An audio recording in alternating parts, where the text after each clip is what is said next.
Shalom sahabat muda. Bersyukur dapat kembali menjumpai sahabat muda dalam acara renungan Youth for Christ. Saya Pendeta Niko Agusta dari Gereja Presbyterian Indonesia Sola Gracia, anggota PGIW DKI Jakarta.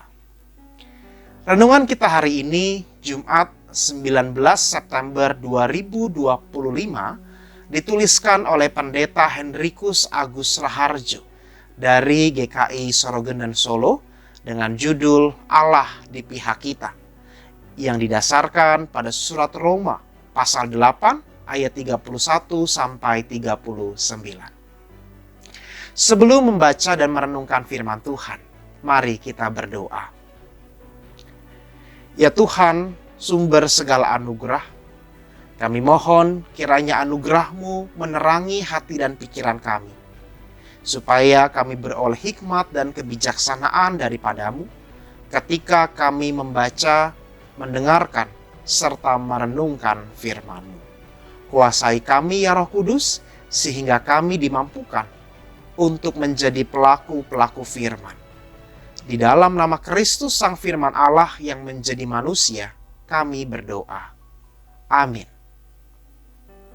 Sahabat muda, nats yang akan menjadi pusat refleksi kita hari ini adalah surat Roma pasal 8 ayatnya yang ke-31. Sebab itu, apa yang akan kita katakan tentang semuanya itu? Jika Allah di pihak kita, siapakah yang akan melawan kita? Sahabat muda, Wang Enlin adalah seorang petani sederhana di Yusutun, Provinsi Heilongjiang, Cina, pada tahun 2015. Wang Enlin mengajukan gugatan hukum terhadap Chihua Group karena pencemaran lingkungan yang terjadi pada tahun 2001. Yang ia hadapi adalah perusahaan kuat dengan dana yang sangat besar. Mustahil bagi seorang petani sederhana untuk mengalahkan perusahaan sebesar Chihua. Meskipun demikian, sejak tahun 2001, Wang mulai belajar hukum dengan membeli buku tentang ilmu hukum dan akhirnya berhasil memenangkan gugatan melawan perusahaan Chihua. Youth, menghadapi persoalan merupakan bagian dari kehidupan. Sama seperti Wang, jemaat di Roma juga dapat menghadapi berbagai tantangan dalam menjalani kehidupan.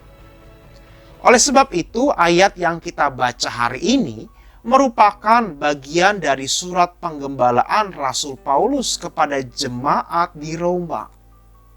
Bentuk penggembalaan tersebut adalah sebagai persiapan jika mereka menghadapi persoalan hidup.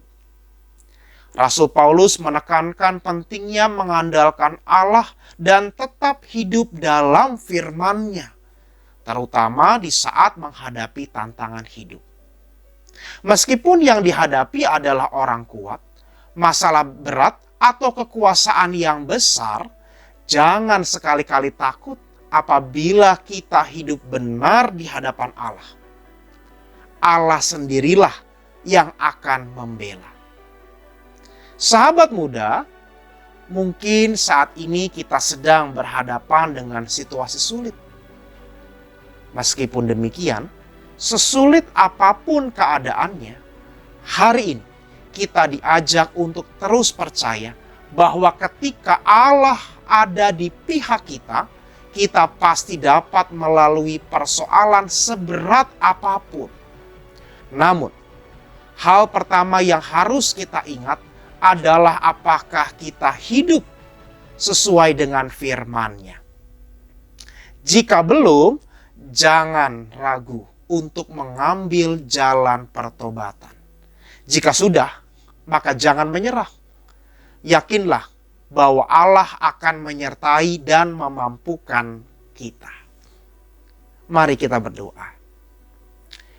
Tuhan, terima kasih karena Engkau tidak pernah meninggalkan kami sendirian di tengah-tengah persoalan kehidupan kami.